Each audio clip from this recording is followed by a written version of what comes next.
Hello नमस्कार प्यारे साथियों, स्वागत और अभिनंदन आप सभी का आपके डिजिटल लर्निंग प्लेटफॉर्म पर। और आज अपन बात कर रहे हैं साथियों जनवरी 2025 करंट अफेयर्स के बारे में चर्चा करेंगे। संपूर्ण करंट अफेयर्स के बारे में अपन चर्चा करेंगे, ठीक है। ये क्लास साथियों आपकी जो आरएसप्री का एग्जाम है 2 फरवरी को, उसके लिए भी रामबाण साबित होगा, क्योंकि आपको जो है आरएसप्री में साथियों 10 जनवरी से लेकर के 15 जनवरी तक के जो है करंट अफेयर्स के प्रश्न जो है एग्जाम में देखने को मिलेंगे। तो उसको मद्देनजर रखते हुए मैं ये क्लास आपके लिए लेकर के आया हूँ। इसी के साथ अगर साथियों आप ईओआरओ और साथियों EO RO first grade, second grade, REET, पटवार और वीडियो जैसी एग्जाम की अगर आप तैयारी कर रहे हैं, और अब तो साथियों फोर्थ ग्रेड जो चतुर्थ श्रेणी की भर्ती है उसके अंदर भी 10 प्रश्न जो है आपके करंट अफेयर्स के पूछे जाएंगे, ठीक है। तो उसको मद्देनजर रखते हुए साथियों अपना एक कोर्स है करंट अफेयर्स और आर्थिक समीक्षा वाला 2025 वाला कोर्स लॉन्च हो चुका है। आप इसे जाकर के बाई कर सकते हैं। इसमें आपको राजस्थान आर्थिक समीक्षा मिलेगी, भारत और विश्व का करंट अफेयर्स मिलेगा, और राजस्थान करंट अफेयर्स 2025 आपको इसमें मिलने वाला है, ठीक है। और 2024 का करंट अफेयर्स भी आपको इसके अंदर मिलेगा। और इस पर साथ ही इसकी प्राइस वैसे 251 रुपए है, लेकिन आपको इसके अंदर जो है प्रथम जो है साथियों 50 विद्यार्थियों के लिए इसमें आपको छूट मिल रही है, जिसमें आप कूपन कोड अप्लाई कर सकते हैं फ्लैट 100। ये वाला कूपन कोड जो है आपको अप्लाई करना है, फ्लैट 100। ये कूपन कोड अगर आप अप्लाई करेंगे तो ये कोर्स आपको मात्र 151 रुपए में मिलेगा, जो कि 251 रुपए का है। तो इस पर आपको अभी छूट मिल रही है, 3 दिन तक ये ऑफर है, ध्यान रखिएगा। प्रथम 50 विद्यार्थियों के लिए है। अगर वो आज देरी करोगे लेने में तो आप जो है लेट हो सकते हो, ठीक है। तो कुमावत जीएस के नाम से जो है ऐप आपको प्ले स्टोर पर मिलेगा, सेम चैनल के नाम से, वहां से जो है आप इस ऐप को डाउनलोड कर सकते हैं। और इसकी जो पीडीएफ है वो आपको ऐप पर भी फ्री मिलती है, यूट्यूब क्लासेस के नाम से आपको आइकन बना हुआ है, उस पर आप क्लिक करोगे तो, ठीक है ना। तो कुमावत जीएस ऐप आपको डाउनलोड करना है। और ये वाला कोर्स है, ये थंबनेल दिखेगा, इसमें आपको 65 टेस्ट मिलेंगे, 30 राजस्थान जीके के टेस्ट भी आपको फ्री में आप जो है फ्री ऑफ कॉस्ट आपको उपलब्ध करवा रहा हूँ, ठीक है। तो ये कोर्स ले लेना। इसके अंदर जो है आपको पता ही है फ्लैट 100 आपको कूपन अप्लाई करना है, उसके बाद जो है इसकी प्राइस घट करके 151 रह जाएगी, ठीक है। तो चलिए साथियों शुरुआत करते हैं अपन। देखिएगा, वैसे प्रश्न आंसर तो नहीं है, डिस्क्रिप्टिव है, हैंड रिटन पीडीएफ है। देखो, सबसे पहले अपन बात करेंगे डिटेल वाइज बात करेंगे। ये पीडीएफ आपको इसी कोर्स के अंदर मिलेगी, 2025 वाले कोर्स के अंदर ये पीडीएफ में अवेलेबल करवा दूंगा, और उसमें भी अवेलेबल करवा दूंगा 2024 वाले में भी, क्योंकि कई विद्यार्थी जो है वो नहीं ले रखे हैं, तो उनमें भी ये मिल जाएगा, ठीक है। जनवरी 2025 सारे प्रश्न शानदार और महत्वपूर्ण है, ध्यान रखिएगा आप लोग। सबसे पहले अपन बात करते हैं साथियों किसके बारे में, प्रवासी भारतीय दिवस सम्मेलन के बारे में। अगर बात करें प्रवासी भारतीय दिवस सम्मेलन की बात करते हैं, तो इसका जो आयोजन होता है साथियों 9 से 10 जनवरी 2025 को इसका आयोजन होता है। और आयोजन कहाँ पर होता है साथियों, भुवनेश्वर ओडिशा के अंदर होता है, ठीक है। इसके अंदर एक सम्मान दिया जाता है, प्रवासी भारतीय सम्मान, जो अपना प्रवासी राजस्थान है, राजस्थानी है, डॉक्टर रामनिवास, उनको ये दिया जाता है। किसके द्वारा, डॉक्टर जो है साथियों सॉरी राष्ट्रपति श्री द्रौपदी मुर्मू के द्वारा ये दिया जाता है, ठीक है। ये प्रवासी राजस्थानी है साथियों, जो कि म्यांमार के अंदर ही क्या बढ़ाते हैं, बच्चों को संस्कृत पढ़ाते हैं। उनके लिए साथियों राष्ट्रपति द्रौपदी मुर्मू ने जो है इनको कौन सा सम्मान दिया है, प्रवासी भारतीय सम्मान इनको दिया है। ये आप लोगों को ध्यान रखना है। इसका आयोजन होता है भुवनेश्वर के अंदर, और प्रवासी भारतीय सम्मान दिया गया था डॉक्टर रामनिवास को, किसके द्वारा, राष्ट्रपति द्रौपदी मुर्मू के द्वारा, ठीक है, ध्यान रखिएगा। इसके बाद देखो ऊंट महोत्सव की बात करते हैं। ऊंट महोत्सव को लेकर के एग्जाम में प्रश्न पूछा जा सकता है, इसलिए ध्यान रखना है। आयोजन होता है साथियों इसका बीकानेर के अंदर, और कब से कब तक होता है, 10 से लेकर के 12 जनवरी 2025 तक इसका आयोजन होता है। इसके अंदर साथियों 3 खिताब दिए जाते हैं। मिस मरवण का खिताब महक को दिया गया था, जबकि मिस्टर बीकाना का खिताब योगेश ने जीता है। और साथियों मिस सॉरी ढोला मरवण जो है ये दिया गया है श्रवण और संजू को दिया गया है, ठीक है। मिस मरवण अगर आपसे पूछे साथियों तो ध्यान रखिएगा, ये तो दिया गया है महक को, मिस्टर बीकाना योगेश को, और ढोला मरवण दिया गया है श्रवण व संजू को, ठीक है, याद रखिएगा, इंपॉर्टेंट है, ध्यान रखिएगा, है ना। इसके बाद देखिएगा अपन बात करते हैं सिंगवाल अजमेर के अंदर स्थापित साथियों देश की पहले रीजनल ड्राइविंग ट्रेनिंग सेंटर की बात हो रही है ना, जो कि साथियों रीजनल एक ड्राइविंग ट्रेनिंग सेंटर है। और ये कहाँ पर है साथियों, सिंगावल अजमेर के अंदर स्थापित है। इसके बारे में ध्यान रखना है कि इसे देश के पहले अंतर्राष्ट्रीय ड्राइविंग टेस्ट सेंटर के तौर पर मान्यता मिली है, ठीक है ना। यानी कि आपसे पूछा जा सकता है कि किस जो है साथियों रीजनल ड्राइविंग ट्रेनिंग सेंटर को जो है अंतर्राष्ट्रीय ड्राइविंग टेस्ट सेंटर के तौर पर मान्यता मिली है, तो वो है सिंगवाल अजमेर के अंदर स्थापित है, ठीक है, याद रखिएगा।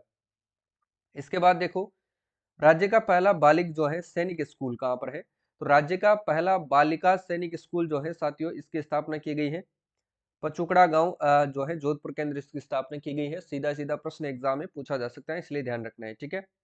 इसके बाद देखो साथियों, पंचायती राज संस्थाओं के पुनर्गठन हेतु राज्य सरकार द्वारा गठित मंत्रिमंडलीय उप समिति यानी कि जो सब कमेटी बनाई गई है, उसके संयोजक कौन बने हैं? मदन दिलावर, जो कि शिक्षा मंत्री है। ये आप सभी को पता होना चाहिए, ठीक है। पंचायती राज संस्थाओं के पुनर्गठन हेतु है ना, राज्य सरकार द्वारा गठित मंत्रिमंडलीय उप समिति का संयोजक है मदन दिलावर। ये आपको ध्यान रखना है, ठीक है। चलो, इसके बाद अपन देखते हैं, राज्य को पीएम कुसुम योजना के कंपोनेंट ए के अंतर्गत साथियों अतिरिक्त ऊर्जा आवंटन को मंजूरी दी गई है। कितनी ऊर्जा को? 5000 मेगावाट को जो है मंजूरी दी गई है। और ये मंजूरी किसके द्वारा दी गई है? तो ये केंद्रीय नवीन एवं साथियों नवीकरणीय मंत्रालय के द्वारा जो है ये मंजूरी दी गई है ना। आवंटन को मंजूरी किसके द्वारा?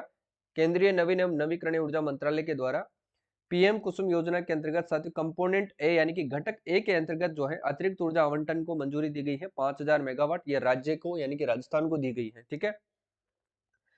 प्रदेश में साथियों जीएसटी ट्रिब्यूनल बेंच की स्थापना कहाँ कहाँ पर होगी? यानी कि प्रदेश के किन जिलों के अंदर जो है जीएसटी ट्रिब्यूनल जो है बेंच की स्थापना की जाएगी? तो ये जयपुर के अंदर और एक जोधपुर के अंदर की जाएगी। कहाँ कहाँ पर? जयपुर और जोधपुर के अंदर की जाएगी। ये आप लोगों को ध्यान रखना है, ठीक है। देखो, इसकी जो प्रधान पीठ है किसकी?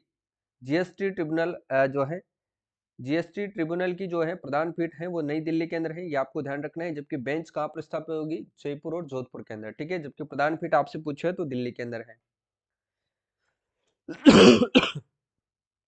देखो, स्वदेशी मिसाइल यानी कि नाग कौन सी है? स्वदेशी मिसाइल नाग की तीसरी पीढ़ी का सफल परीक्षण किया गया था जैसलमेर के अंदर।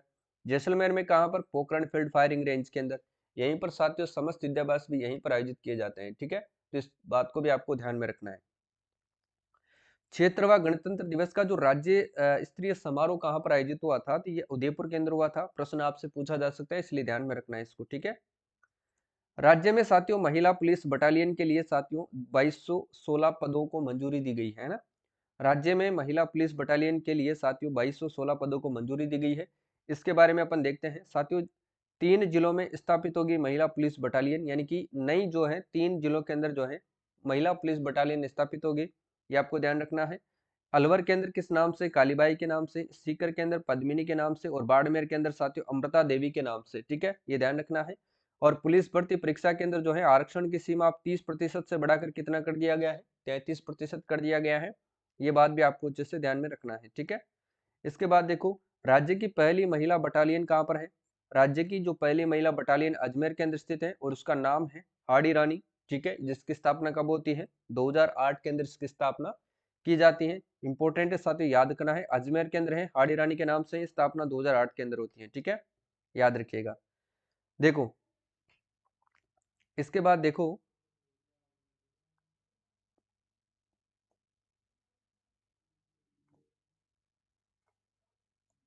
देखो इसके बाद देखिएगा,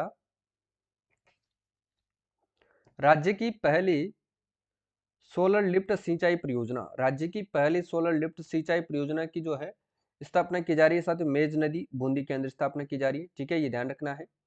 और ध्यान रखना है साथियों, पानी लिफ्टिंग के लिए यहाँ पर 167 किलोवाट के 2 सोलर प्लांट बनाए जाएंगे। 167 किलोवाट के 2 सोलर प्लांट जो है वो लगाए जाएंगे।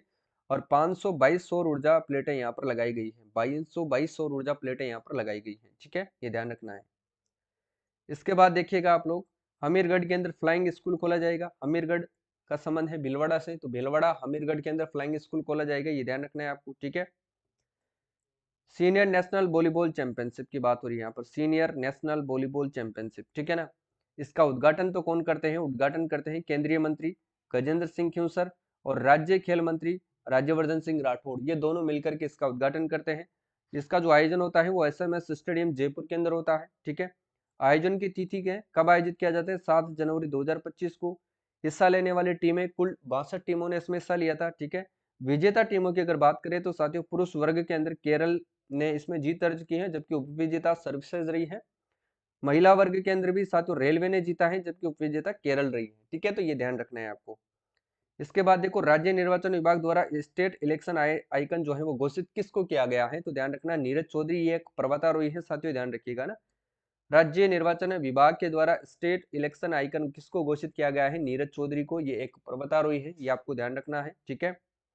मुख्य निर्वाचन अधिकारी कौन है? तो नवीन महाजन है, जबकि मुख्य निर्वाचन आयुक्त कौन है? तो वो मधुकर गुप्ता है।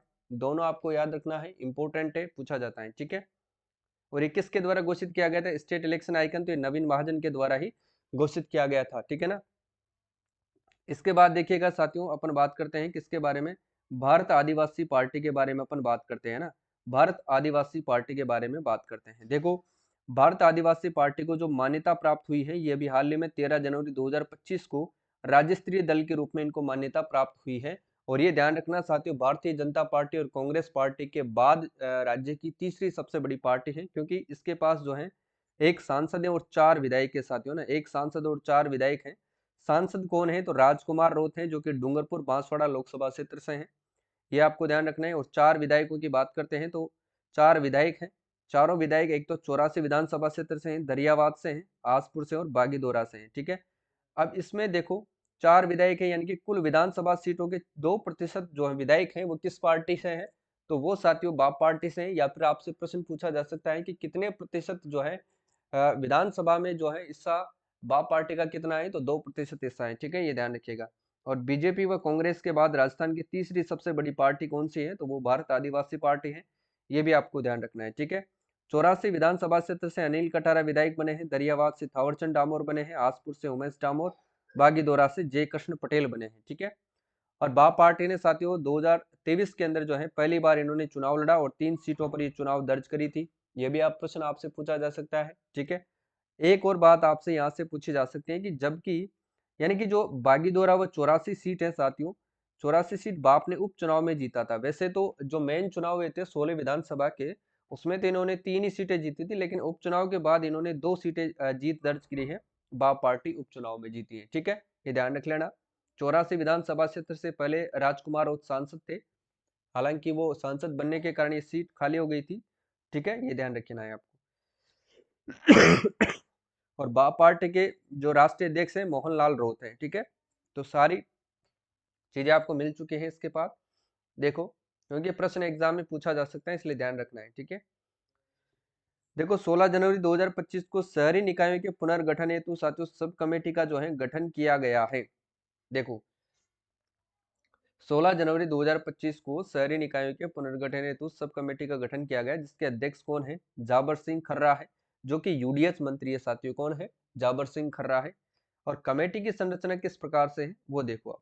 कौन सी? शहरी निकायों के पुनर्गठन हेतु जो सब कमेटी है उसके जो है संरचना है, सब कमेटी की संरचना देखो भाई। गठन होता है इसका 16 जनवरी 2025 को। अध्यक्ष है इसके जाबर सिंह खर्रा, जो कि यूडीएच मंत्री है। सदस्य 3 सदस्य हैं साथियों इसके। एक तो सुरेश सिंह रावत हैं, जो कि जल संसाधन मंत्री है। गौतम कुमार दख हैं, जो सहकारिता मंत्री है। और संजय शर्मा है, जो कि वन मंत्री है, ठीक है। तो ये बात आपको अच्छे से ध्यान रखना है। सब कमेटी की संरचना से आपको सदस्य पूछ लिए जा सकते हैं कि सुरेश सिंह रावत, दत्त, गौतम कुमार दक और संजय शर्मा, ये तीनों इसके सदस्य हैं। जबकि अध्यक्ष कौन है? जाबर सिंह खर्रा है, ठीक है। तो ध्यान रखिएगा आप लोग, इंपॉर्टेंट है, एग्जाम में पूछी जा सकती है। भारत सोलर एक्सपो की बात करें तो भारत सोलर अगर एक्सपो की अगर अपन बात करें तो साथियों ध्यान रख लेना, इसका जो आयोजन होता है, आयोजन स्थल की बात करें तो जेईसीसी सीतापुरा जयपुर है, यहाँ पर इसका आयोजन होता है। तिथि की बात की जाए तो 17 से 19 जनवरी 2025 को भारत सोलर एक्सपो का जो है आयोजन होता है, ठीक है। ये ध्यान रखना है। उद्घाटनकर्ता कौन थे? लोकसभा अध्यक्ष साथियों ओम बिरला है, लोकसभा अध्यक्ष ओम बिरला, ठीक है, यह ध्यान रखिएगा, इंपॉर्टेंट है। देखो एक बार और देख लो भाई, भारत सोलर एक्सपो का आयोजन होता है जेईसीसी सीतापुरा जयपुर में। आयोजन तिथि की बात करते हैं तो 17 से 19 जनवरी 2025 को। और उद्घाटनकर्ता की बात करें तो लोकसभा अध्यक्ष ओम बिरला, ठीक है, ये ध्यान रखना है आपको। क्लियर है? चलो, कर्म से देखो साथियों, कर्म भूमि से मातृभूमि अभियान, कर्म भूमि से मातृभूमि अभियान की बात की जाए तो देखिएगा, शुभारंभ कब होता है? 15 जनवरी 2025 को इसका शुभारंभ होता है, ठीक है। स्थल कौन सा है? सांगानेर जयपुर, यहाँ से इसका शुभारंभ किया जाता है। जबकि उद्घाटन कौन कौन करते हैं? CR पाटिल और CM भजनलाल शर्मा के द्वारा, ठीक है। क्या उद्देश्य है इसका? गिरते गिरते भूजल स्तर को रोकना, यानी कि भूजल स्तर का जो गिरावट है उसको रोकना इसका मेन पर्पज है। कौन कौन से जिले इसमें शुरुआत के अंदर शामिल किए गए हैं? तो सिरोही, पाली, जोधपुर, भीलवाड़ा, झुंझुनू और जयपुर को इसमें शामिल किया गया है। और ध्यान रखना, यह अभियान कैच द रेन से प्रेरित है। ये ध्यान रखना है आपको, इंपॉर्टेंट है, याद रखना है, पूछा जा सकता है। ठीक है, देखो देवास परियोजना की बात करते हैं। देवास परियोजना एक इंपॉर्टेंट परियोजना है और ये साथ ही इसका तीसरा और चौथा चरण की शुरुआत उदयपुर से की गई है, जो कि उदयपुर से संबंधित है देवास परियोजना। ठीक है, इससे जो लाभान्वित होने वाले जिले कौन कौन से, एक तो उदयपुर है, राजसमंद और चित्तौड़गढ़ है ना। यानी कि देवास परियोजना से जो लाभान्वित जिले कौन कौन से, तो एक तो हो जाएगा उदयपुर, राजसमंद और चित्तौड़गढ़। कौन कौन से, उदयपुर, राजसमंद और चित्तौड़गढ़। ठीक है, तो ये ध्यान रखना है आपको। इसके बाद देखो आप देखिएगा 10वीं national aero stake ball championship 2025। ठीक है, ये भी आपको ध्यान रखना है। इसके बाद देखिएगा आयोजन स्थल की अगर बात करें तो शिरडी महाराष्ट्र, पदक 7 गोल्ड जीते हैं, 4 सिल्वर 2 ब्रॉन्ज, यानी कि कुल 13 पदक राजस्थान ने जीते हैं। राजस्थान जूनियर टीम ने गोल्ड जीता है जबकि सीनियर टीम ने सिल्वर जीता है। ठीक है, तो ये बात आपको ध्यान रखनी है। इसके बाद आपको याद रखने योग्य बात है पैरा राष्ट्रीय तीरंदाजी प्रतियोगिता, पैरा राष्ट्रीय तीरंदाजी प्रतियोगिता। ठीक है, ये ध्यान रखना है आपको और ये इंपॉर्टेंट भी है, प्रश्न यहाँ से पूछा भी जा सकता है, इसलिए ध्यान रखना है आपको। ठीक है, देखो जो है पैरा राष्ट्रीय तीरंदाजी प्रतियोगिता का आयोजन स्थल कौन सा है, जगतपुरा शूटिंग रेंज जयपुर। ये ध्यान रखना है। पदक विजेता पायल नाग, यानी कि गोल्ड मेडल इन्होंने जीता है, जो कि शीतल को हरा करके इन्होंने ये मेडल जीता है। ठीक है, ये महिला वर्ग में जीता है, ये आपको ध्यान रखना है। किस वर्ग में साथियों, महिला वर्ग के अंदर इन्होंने जीता है। किस में जीता है साथियों, महिला वर्ग में, महिला वर्ग में जीता है। ठीक है, और ज्योति कुमारी ने गोल्ड मेडल जीता, सॉरी ब्रॉन्ज मेडल जीता है, ये आपको ध्यान रखना है। ठीक है, पुरुष वर्ग के अंदर किसने ये पदक जीता है, तो राकेश कुमार ने साथियों, जो कि जम्मू कश्मीर से बिलोंग करते हैं, ये गोल्ड मेडल जीते हैं पुरुष वर्ग में। और इन्होंने साथियों मोहम्मद सावेज को हरा करके जो है ये गोल्ड जीते हैं। और ये मोहम्मद सावेज कहाँ के हैं, तो ये यूपी के निवासी हैं, ये भी आपको ध्यान रखना है। ठीक है, इसके बाद अपन बात करते हैं साथियों अर्जुन अवार्ड के बारे में। डेफिनेट एग्जाम में प्रश्न आपसे पूछा ही पूछा जाएगा, 100% ये प्रश्न आपको एग्जाम में पूछा जा सकता है, इसलिए आपको याद रखना है। ठीक है, अर्जुन अवार्ड 2024 किसको दिया गया है, अर्जुन अवार्ड 2024 की बात हो रही है, तो ये किसको दिया गया है मित्रों, याद रखिएगा, तो ये मोना अग्रवाल को दिया गया है, जो कि जयपुर से बिलोंग करती है। ठीक है, और ये पेरिस पैरालंपिक के अंदर साथ ही इन्होंने शूटिंग स्पर्धा के अंदर ब्रॉन्ज मेडल जीता था। ठीक है, उसी की एवज में इनको जो है अर्जुन अवार्ड 2024 दिया गया है। ठीक है, अब बात करते हैं साथियों खेल रत्न, इनका संबंध जयपुर से है ना। खेल रत्न पुरस्कार की अगर बात करते हैं तो खेल रत्न पुरस्कार 4 खिलाड़ियों को दिया गया है। मनु भाकर शूटिंग से संबंधित है, जो कि पैरालंपिक के अंदर जो है साथियों इन्होंने पेरिस ओलंपिक के अंदर इन्होंने जो है सिल्वर मेडल जीता था, ये भी आपको ध्यान रखना है। ठीक है ना, शायद ब्रॉन्ज मेडल इन्होंने जीता था, ये ध्यान रखिएगा ना। और ओलंपिक में 2 मेडल जीतने वाली साथियों पहली खिलाड़ी भी ये बनी है, और इन्होंने शूटिंग के अंदर जो है ये पदक जीते थे, ये भी आपको ध्यान रखना है। ठीक है, डी कुकेश ध्यान रख लेना, ये चेस से संबंधित है। डी कुकेश दिसंबर 2024 में चेस के अंदर सबसे कम उम्र के जो है वर्ल्ड चैंपियन बने हैं, ये भी आपको ध्यान रख लेना है। ठीक है, हरमनप्रीत की बात करते हैं तो ये हॉकी के खिलाड़ी हैं साथियों, ध्यान रखिएगा। ओलंपिक में इन्हीं की कप्तानी में साथियों हॉकी में ब्रॉन्ज मेडल मिला था। ठीक है ना, हॉकी को कौन सा मेडल मिला था साथियों, ब्रॉन्ज मिला था ना, कौन सा साथियों, ब्रॉन्ज, किसमें, ओलंपिक के अंदर। ठीक है, ये ध्यान रख लेना, ये इनकी कप्तानी में मिला था ना। और प्रवीण कुमार की बात करते हैं तो ये लॉन्ग जंप है, ऊंची कूद है, ध्यान रख लेना आप लोग। पेरिस पैरालंपिक 2024 में पुरुषों की ऊंची कूद के अंदर इतिहास रचते हुए गोल्ड मेडल इन्होंने जीता था, और टोक्यो पैरालंपिक में सिल्वर जीता था इन्होंने, और ऐसे ही रिकॉर्ड इनके नाम है। पेरिस ओलंपिक 2024 के अंदर साथियों इन्होंने भी ऊंची कूद के अंदर इतिहास रचते हुए कौन सा मेडल जीता था, गोल्ड जीता था, और इन चारों खिलाड़ियों को खेल रत्न पुरस्कार दिया गया है, ये भी आपको ध्यान रख लेना है। ठीक है, तो 32 खिलाड़ियों को तो अर्जुन अवार्ड दिया गया है, और जिसमें 17 पैरा एथलीट हैं। ठीक है, जिसमें से अपने राजस्थान की कौन है, मोना अग्रवाल है, ये आपको ध्यान रखना है। क्लियर है, खेल रत्न आपको पता है, मनु भाकर, डी गुकेश, हरमनप्रीत और एक साथियों प्रवीण कुमार। ठीक है, ये भी आपको ध्यान रखना है। इनके खेल आपको याद रखने हैं, इनका संबंध किस खेल से है, इससे ज्यादा याद रखने की जरूरत नहीं है। ठीक है,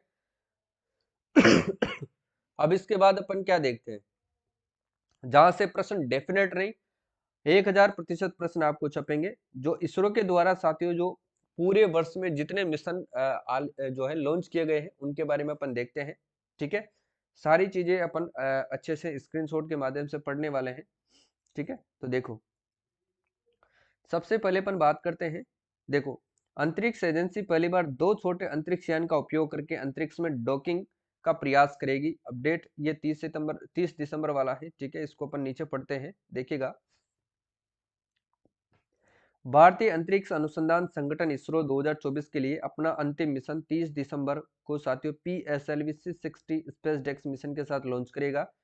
प्रक्षेपण श्रीहरिकोटा के सतीश धवन अंतरिक्ष केंद्र से रात्रि साथियों 9:58 पर यह निर्धारित किया गया था। देखो, इसमें याद रखने योग्य बात क्या है, ये आपको ध्यान रखना है, ठीक है। देखो, भारतीय अंतरिक्ष अनुसंधान संगठन इसरो के द्वारा भारतीय अंतरिक्ष अनुसंधान संगठन इसरो के द्वारा जो 30 दिसंबर को जो मिशन लॉन्च हुआ था साथियों, पेन की साइज में थोड़ी छोटी कर लेता हूँ। 30 दिसंबर को ना, 30 दिसंबर को बात हो रही है, तो ध्यान रख लेना साथियों। PSLV C60 की बात हो रही है। PSLV C60 यानी कि इसको जो है साथियों किसके साथ लॉन्च करेंगे? स्पेयरडेक्स के साथ, है ना। स्पेयरडेक्स के साथ जो है इसको लॉन्च करेगा, ये ध्यान रख लेना। और इसको लॉन्च कहाँ से किया जाएगा? तो लॉन्च ध्यान रख लेना आप लोग, लॉन्च किया जाएगा इनको श्रीहरिकोटा से, श्रीहरिकोटा के सतीश धवन केंद्र से, सतीश धवन अंतरिक्ष केंद्र से, ठीक है। ये आपको ध्यान रखना है। PSLV 660 की बात हो रही है, ये वाला रहेगा, ठीक है। तो इसको ध्यान रख लेना है कि PSLV 660 जो है स्पारडेक्स के साथ जो है इसको लॉन्च किया गया है, ये आपको ध्यान रख लेना है, ठीक है। किसके द्वारा? इसरो के द्वारा। कब? 30 दिसंबर की रात साथियों 9:58 पर, ठीक है ना। ये ध्यान रखना है, क्लियर है। इसके बाद देखो देखो, इसके बाद है कि इसरो को GSAT-N2 के प्रक्षेपण के लिए साथियों स्पेस एक्स पर निर्भर रहना पड़ा, क्योंकि इसकी मौजूदा क्षमता पर्याप्त नहीं थी। ये पूर्व प्रमुख ने यह बात कही थी। लेकिन ध्यान रखना, स्पेस एक्स ने साथियों 4700 किलोग्राम वजनी GSAT-N2 जो है हाई थ्रूपुट HTS उपग्रह को फाल्कन 9 रॉकेट के जरिए वांछित कक्षा में स्थापित किया है, ठीक है। ये ध्यान रखना, ये 19 नवंबर को लॉन्च किया गया था। ये ध्यान रख लेना है साथियों। ये IST बेंगलोर के द्वारा ये बात कही गई है, द हिंदू में प्रकाशित है, ध्यान रख लेना आप लोग। रॉकेट कौन सा था सर? फाल्कन 9। कौन सा था? फाल्कन 9, ठीक है ना। ये ध्यान रख लेना आप लोग। इसके द्वारा किया गया था किसको साथियों? GSAT की बात हो रही है यहाँ पर, है ना। GSAT-N2, है ना। ये ध्यान रख लेना आप लोग, हाई थ्रूपुट है, ये रहा। इसके बारे में देखते हैं। देखो, भारतीय अंतरिक्ष अनुसंधान संगठन की ओर से सैटेलाइट पेलोड के साथ स्पेस एक्स फाल्कन 9 रॉकेट जो है सोमवार 18 नवंबर 2024 को फ्लोरिडो के केप में साथियों कैनावेरल में जो है Cape Canaveral space force station में लॉन्च कॉम्प्लेक्स जो है 40 से उड़ान भरता हुआ, ठीक है। ये आपको ध्यान रख लेना है, ये ध्यान रखना है। स्पेस एक्स फाल्कन 9 रॉकेट, इसके जरिए इसको जो है छोड़ा गया था, ये ध्यान रखना है आपको ना। N2 जो है ये सैटेलाइट है, ठीक है। ये थोड़ा सा ध्यान रखना है। इसके बाद देखो, C58 वाला, PSLV C58 वाला देखो, इसरो ने PSLV C58 एक्सपोसेट मिशन का सफलतापूर्वक प्रक्षेपण किया है, ठीक है।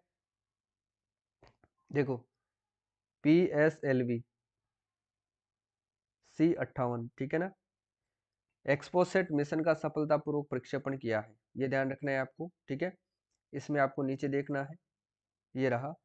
इसरो का PSLV C58 का जो है एक्सरे पोलरीमीटर उपग्रह और 10 अन्य उपग्रहों को लेकर 1 जनवरी 2024 को श्रीहरिकोटा के अंतरिक्ष केंद्र से ये उड़ान भरेगा, ये बात कही गई थी, ठीक है। PSLV C58 X-ray polarimeter satellite XPoSat mission के जो है प्रक्षेपण के साथ की गई थी, ये भी आपको ध्यान रखना है, ठीक है ना। ये 1 जनवरी को किया गया था, नए साल की शुरुआत के अंदर, तो ये ध्यान रखना है आपको, ठीक है ना। PSLV C58 X-ray polarimeter satellite XPoSat के साथ, ठीक है।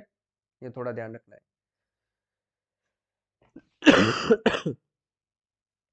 और इसके बाद ये तो अपना कल का है सही, 100वां प्रक्षेपण किया गया था, ठीक है। 6:23 पर उड़ान भरी थी इसने 29 जनवरी को, ठीक है।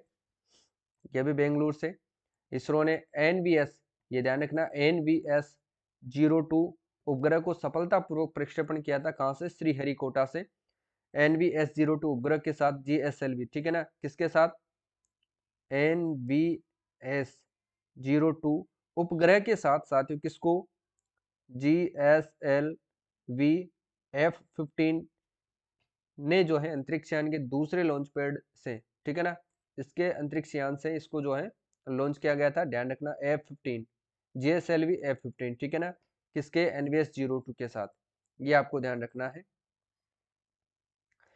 श्रीहरिकोटा से GSLV F-15 का सफल प्रक्षेपण किया गया है, ये भी आपको ध्यान रखना है, NVS-02, ये आपको ध्यान रखना है। उपग्रह उपग्रह कौन सा था, NVS-02, और प्रक्षेपण या अंतरिक्ष यान कौन था, GSLV F-15 था, ठीक है, ये भी आपको ध्यान रखना है। ये प्रश्न एग्जाम में जरूर छपेंगे, इसको ध्यान में रखना ही रखना है आपको ना। देखो इसके बाद देखो ये वाला इंपॉर्टेंट है, SSLV D3 लघु उपग्रह प्रक्षेपण यान SSLV की तीसरी और अंतिम विकासात्मक उड़ान है। यह प्रक्षेपण 16 अगस्त 2024 को भारत के श्रीहरिकोटा स्थित सतीश धवन अंतरिक्ष केंद्र से हुआ, यानी कि SSLV D3 सफल रहा था, ठीक है, जिसने साथियों EOS 08 पृथ्वी अवलोकन उपग्रह को कक्षा में स्थापित किया है, यह भी आपको ध्यान रखना है। देखो SSLV जो D3 मिशन है, SSLV D3 जो मिशन है साथियों, इसने जो है EOS 08 जो पृथ्वी अवलोकन उपग्रह है इसको कक्षा में स्थापित किया है, किसके थ्रू किया है, SSLV D3 के थ्रू, किसको, EOS को, ठीक है ना।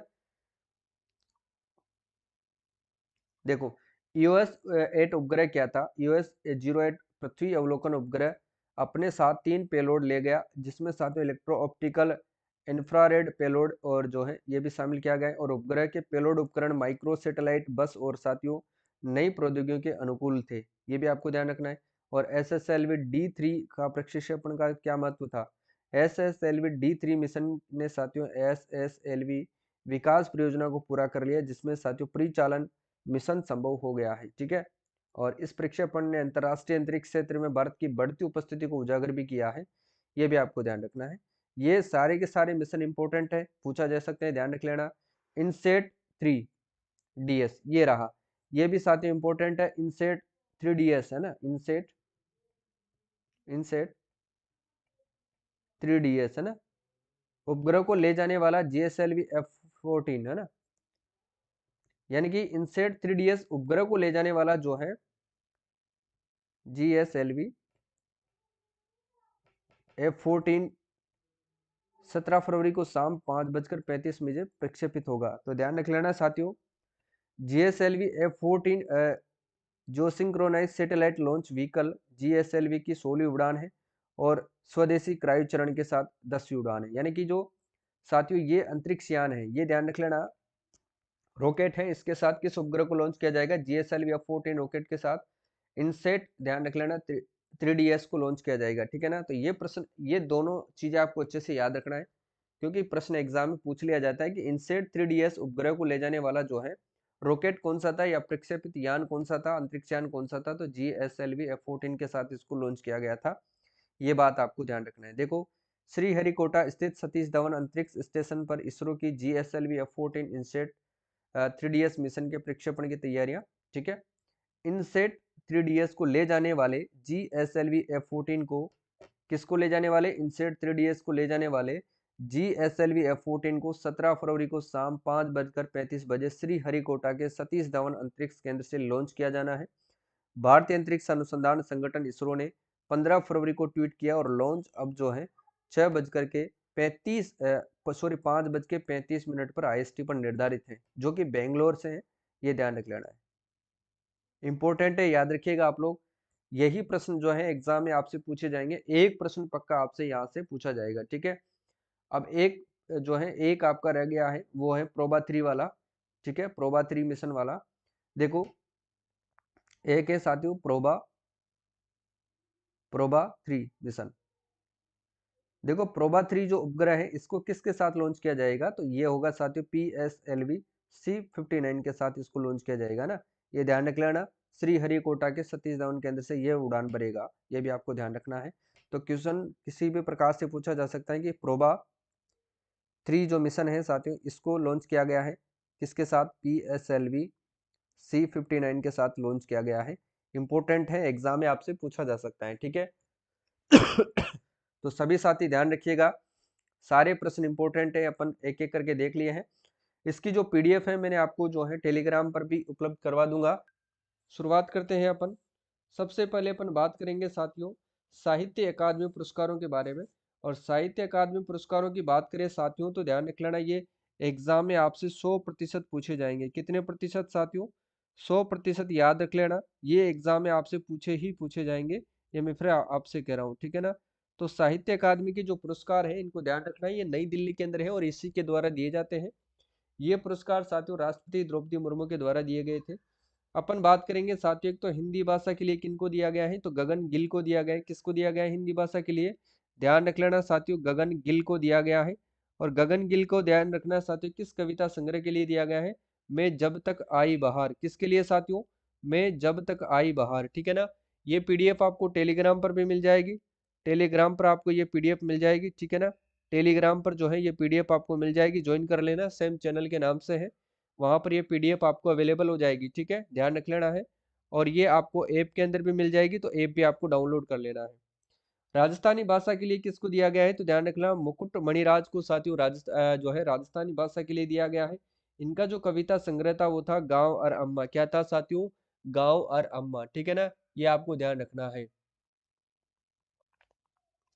हाँ, अगर 50-60 क्वेश्चन ही आए तो फिर 150 ही आपको अटेम्प्ट करना है, ठीक है, फिर तो उसमें आपको चूकना ही नहीं है। ये आपको थोड़ा सा ध्यान रखना है, ठीक है। देखो बताओ भाई, राजस्थानी भाषा के लिए किसको दिया गया है? मुकुट मणिराज को दिया गया है। कविता संग्रह था इनका गाँव गाँव और अम्मा। ये ध्यान रख लेना, 100% आपसे एग्जाम में पूछेगा। मैं फिर कह रहा हूँ, ध्यान रख लेना आप लोग, या तो हिंदी भाषा आपसे पूछेगा, जो गगन गिल को दिया गया है, कविता संग्रह है जब तक मैं बाहर आई, ये आपको ध्यान रखना है, ठीक है। तो ये साहित्य अकादमी पुरस्कार आपको अच्छे से कवर करना है। और एक साथियों जो व्यास सम्मान है, ये भी आपको ध्यान रखना है, ये भी 100% महत्वपूर्ण है, ठीक है ना। व्यास सम्मान आपको अच्छे से याद रखना है। देखो, व्यास सम्मान 2024 दिया गया है, संस्करण कौन सा है? 34वां है, ठीक है।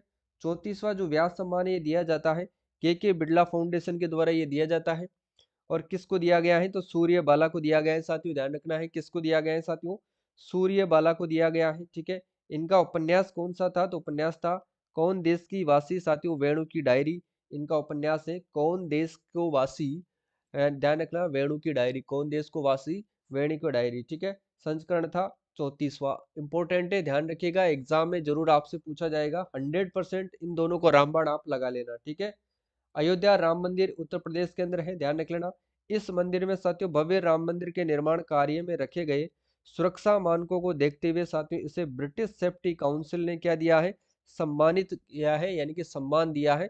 ये भी आपको ध्यान रखना है, ठीक है। और एक आता है साथियों जमशेद जी जो है टाटा पुरस्कार, किसको दिया गया है? वर्ष 2024 का साथियों जमशेद जी जो है टाटा पुरस्कार किसको दिया गया है? वैसे तो साथियों ध्यान रख लेना, ये दिया जाता है इंडियन सोसाइटी फॉर क्वालिटी के द्वारा दिया जाता है। इंडियन सोसाइटी फॉर क्वालिटी के द्वारा ये दिया जाता है। और ये दिया गया है किसको साथियों? किरण मजूमदार को दिया गया है। किरण मजूमदार सो को ये दिया गया है, इंपॉर्टेंट है, ध्यान रख लेना। पीडीएफ टेलीग्राम से डाउनलोड कर लेना, ऐप से भी आप इसको डाउनलोड कर सकते हैं, मैं फिर कह रहा हूँ आपसे, ठीक है, याद रखिएगा आप लोग। देखो, फीफा बेस्ट अवार्ड 2024 की बात हो रही है, फीफा बेस्ट अवार्ड 2024, ये कतर दोहा के अंदर साथियों 17 दिसंबर 2024 को दिया गया था। और ये ध्यान रख लेना, फीफा कतर दोहा के अंदर जो सर्वश्रेष्ठ पुरुष खिलाड़ी हैं वो थे साथियों विनीसियस जूनियर जो कि ब्राजील के हैं। और सर्वश्रेष्ठ महिला फुटबॉलर खिलाड़ी थी एताना बोनमाती जो कि स्पेन की रहने वाली है। ये भी आपको ध्यान रखना है, इंपॉर्टेंट है, एग्जाम में प्रश्न आपसे यहाँ से जरूर पूछे जाते हैं, ठीक है। और टेनिस डब्ल्यूटीए और एटीपी अवार्ड दो प्रकार के दिए जाते हैं। यहाँ पर टेनिस की बात हो रही है साथियों, तो टेनिस के अंदर एक तो दिया जाता है डब्ल्यूटीए और एक दिया जाता है साथियों एटीपी। तो ये रहा डब्ल्यूटीए, ये पुरुष खिलाड़ी प्लेयर ऑफ द ईयर पुरस्कार जेनिक सिनर को दिया गया है जो इटली के हैं। और महिला खिलाड़ी के लिए प्लेयर ऑफ द ईयर दिया गया है साथियों आरिना सबालेंका को, जो कि बेलारूस की रहने वाली है, ठीक है। इंपॉर्टेंट है साथियों, ध्यान रख लेना, प्रश्न जरूर एग्जाम में यहाँ से पूछा जाता है, इसलिए याद रखिएगा, ठीक है। मैं फिर कह रहा हूँ, पीडीएफ आपको कुमावत जीएस ऐप के अंदर मिलेगी, ये आपको ध्यान रख लेना है, कुमावत जीएस ऐप के अंदर ये पीडीएफ मिल जाएगी। इसको पीडीएफ में अवेलेबल करवा दूंगा फ्री कोर्स के अंदर, तो वहां से भी डाउनलोड कर लेना आप लोग, फ्री कोर्स के अंदर मिल जाएगी। और एक आपको टेलीग्राम पर भी मिल जाएगी, तो टेलीग्राम भी आप ज्वाइन कर लेना, ठीक है। मिस इंडिया यूएसए 2024 का खिताब किसको दिया गया है?